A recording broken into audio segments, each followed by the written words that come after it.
La misión de nuestro querido Dr. Hersen finalmente ha comenzado, y empieza en la enfermería. Al entrar, lo primero que vemos es a Nibora, quien aún permanece bajo observación mientras termina de recuperarse de los recientes acontecimientos. Así que, luego de ofrecerle algunas palabras de ánimo y desearle una pronta recuperación, la Rover decide no demorarse más. Con una determinación que ha ido creciendo desde los sucesos relacionados con Ahmed, se dirige en busca de Luke para hablar sobre el plan que ambos habían contemplado respecto al exotitán. Sin embargo, el panorama no ha cambiado demasiado.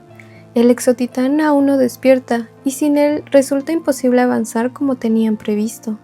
Luke menciona que deben de ir despacio si quieren que todo salga bien y evitar cualquier contratiempo, pues actuar con prisa podría ser perjudicial y entorpecer un proceso que requiere precisión y paciencia. De este modo, el plan relacionado con el exotitán queda momentáneamente en segundo plano, y es precisamente en esa pausa donde surge una inquietud que la Rover ya no puede ignorar. Si aún deben esperar, entonces es el momento perfecto para obtener respuestas. Así que decide preguntarle a Luke quién es en realidad y por qué parece conocerla más de lo que debería. Cuando la Rover finalmente formula la pregunta, Luke no responde de inmediato. Su expresión cambia apenas un instante, como si evaluara el lugar en el que se encuentra. Luego, con un tono más bajo de lo habitual, menciona que no puede hablar de eso en la enfermería. Después de todo, sigue siendo un espacio público, un lugar donde los oídos sobran y la privacidad escasea.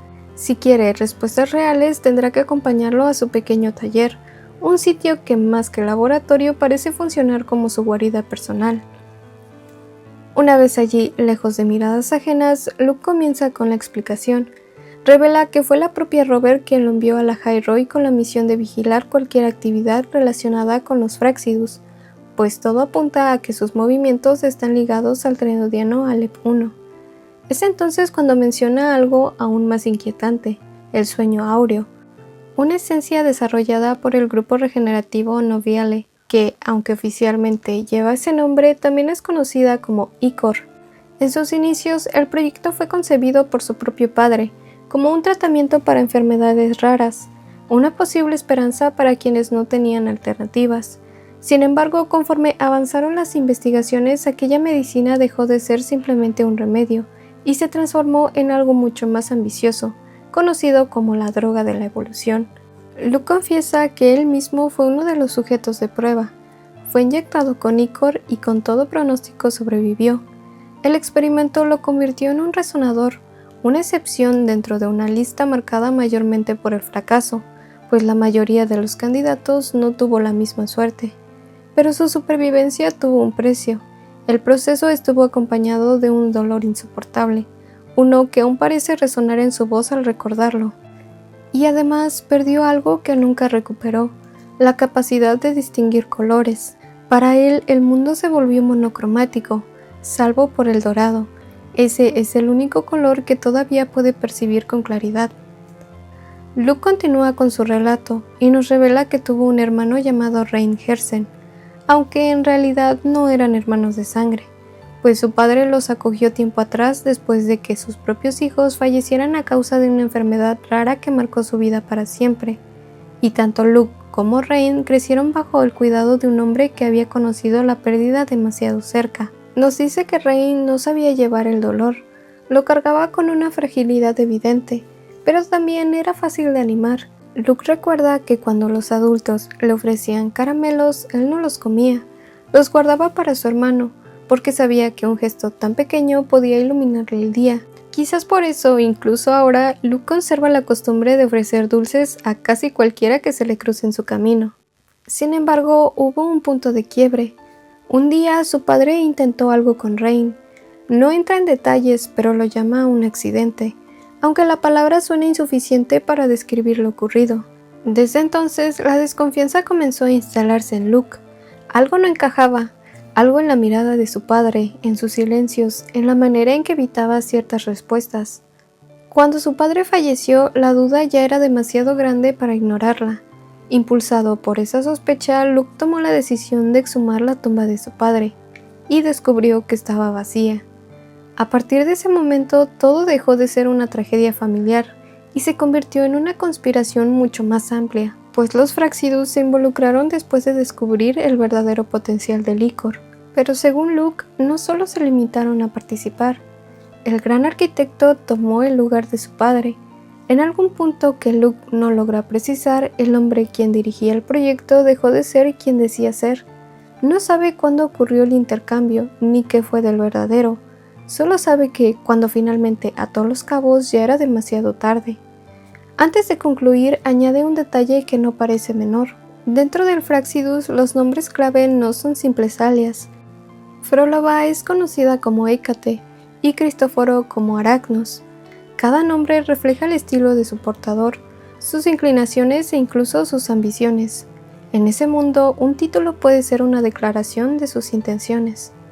Luke continúa explicando que, a pesar de la imagen casi mítica que rodea a los Fráxidus, la mayoría de sus miembros no son tan extraordinarios como aparentan. Muchos de ellos apenas han recibido modificaciones corporales básicas inducidas artificialmente, alteraciones suficientes para potenciar sus capacidades, pero no imposibles de neutralizar. Enfrentarlos no suele representar un desafío insuperable, al menos no cuando se trata de estos casos. Pero cuando aparecen artífices con modificaciones más complejas y más creativas, lo más probable es que detrás de todo esto esté Hydra. Hydra es su principal experto en evolución humana y modificaciones corporales. Sea quien sea, posee un talento inquietante para reconfigurar cuerpos como si fueran simples proyectos experimentales, y rara vez trabaja solo, pues suele colaborar estrechamente con alguien conocido como Sirena. Así que si te encuentras con uno, lo más prudente es mantenerte alerta. El otro podría estar observando desde algún punto oculto. No todos, sin embargo, representan la misma amenaza inmediata. Sashiki Warashi, por ejemplo, no debería causarnos demasiados problemas, al menos no por ahora, ya que este supervisor opera principalmente en Ashinohara, una región devastada por el lamento, donde las cicatrices del pasado aún son visibles en cada rincón. Y si esta región te suena es porque Honami, el lugar donde conocimos a Chisa, formaba parte de Ashinohara. Continuando, Luke menciona que incluso un grupo como los Fráxidus necesita algo tan mundano como financiación para sostener su estructura, y ahí es donde entra la nueva federación, pues en este territorio se encuentra Eris, su sede principal. Su posición dentro de la federación les ha otorgado un poder inmenso, y con un flujo constante de riqueza respaldándolos, operan prácticamente con impunidad alrededor del mundo. Y hablando de la nueva federación, la Academia Fuego Estelar depende de gran medida del apoyo económico de esta región. De hecho, la nueva federación es el principal donante individual de la Unión Intergaláctica. Y seguramente en el centro de todo esto se encuentra el Gran Arquitecto, una figura cuya identidad real permanece desconocida, pues como ya sabemos no se muestra como él mismo, sino que aparece utilizando identidades prestadas. Personas reales, seres legendarios e incluso fantasmas de difuntos extraídos de recuerdos ajenos. Es un ser que se oculta detrás de máscaras que no le pertenecen, por lo que es casi imposible rastrear su verdadera existencia.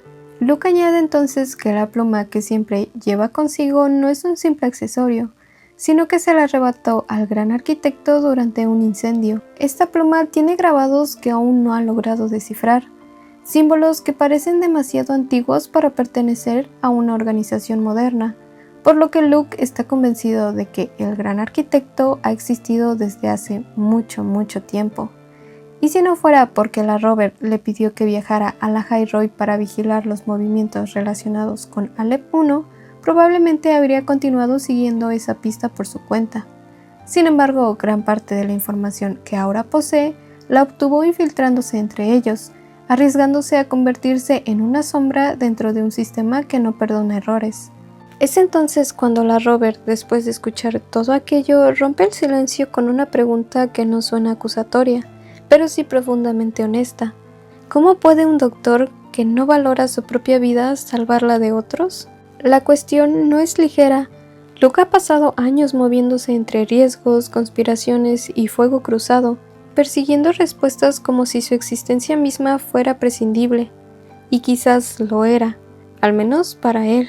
Fue precisamente por eso que la Rover decidió enviarlo a la High Roy, no solo para vigilar la actividad de los Fráxidus, ni para seguir la pista relacionada con Alep 1, sino porque Luke necesitaba algo que jamás se había permitido, un descanso, pues si continuaba avanzando por ese camino, consumiéndose en la persecución del gran arquitecto y en la culpa que cargaba desde su pasado, no sería tan distinto de aquellos a quienes intentaba detener.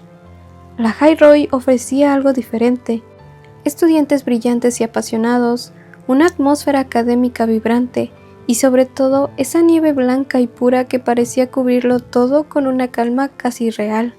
Era un lugar donde el ruido del mundo se amortiguaba, donde las cosas podían hacerse con paciencia y sin la urgencia constante de la supervivencia. Desde entonces, Luke ha llevado una vida más tranquila allí, o al menos tan tranquila como alguien con su historia puede permitirse. La aparente calma en la Highroyd no dura demasiado. Continuando con nuestra historia, Luke descubre que Nivora ha sido secuestrada. El responsable es Warren, el mismo miembro de los Fráxidus que ya nos había causado problemas durante la misión con Morny.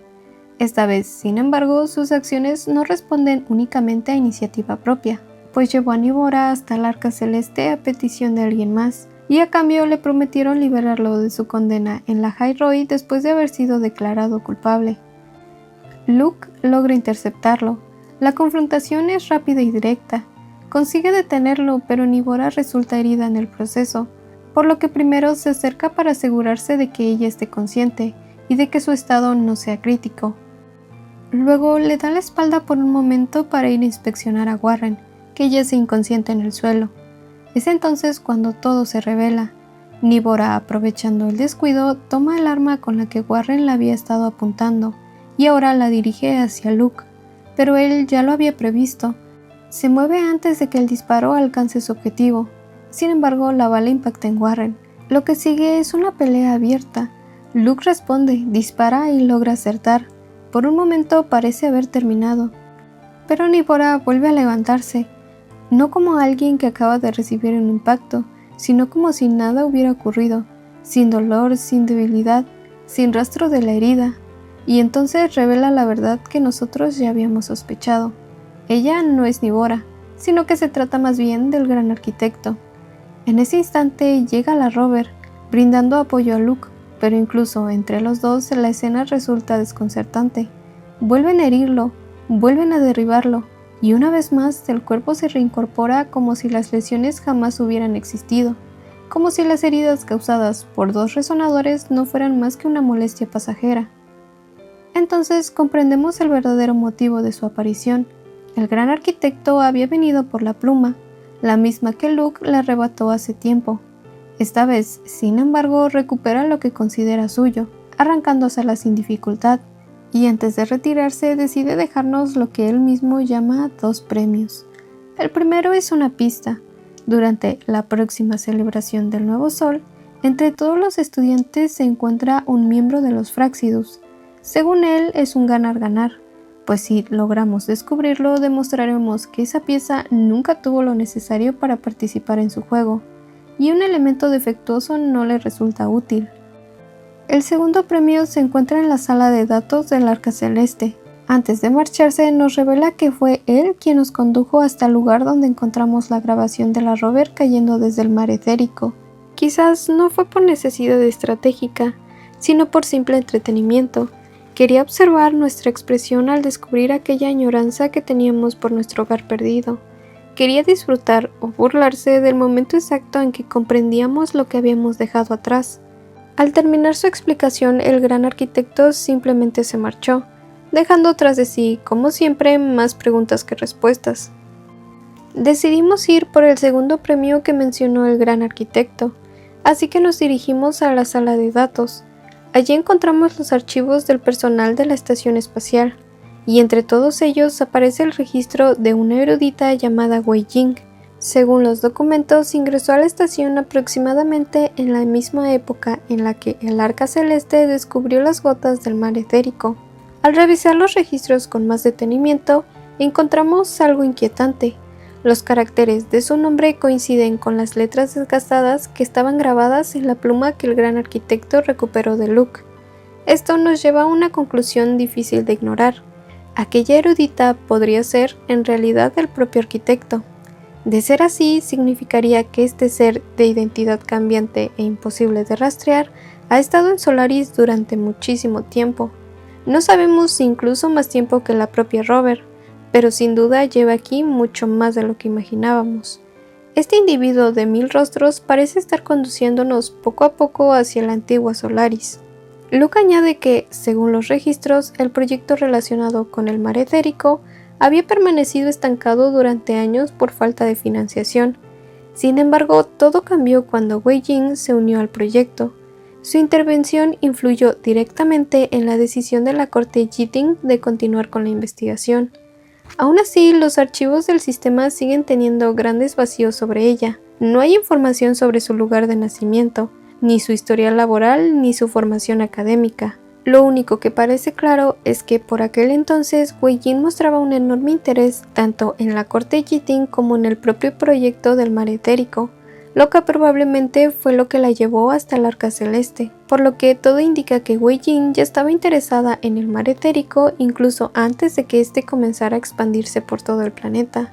Tal vez quería utilizarlo como un medio para alcanzar algo que se encontraba más allá.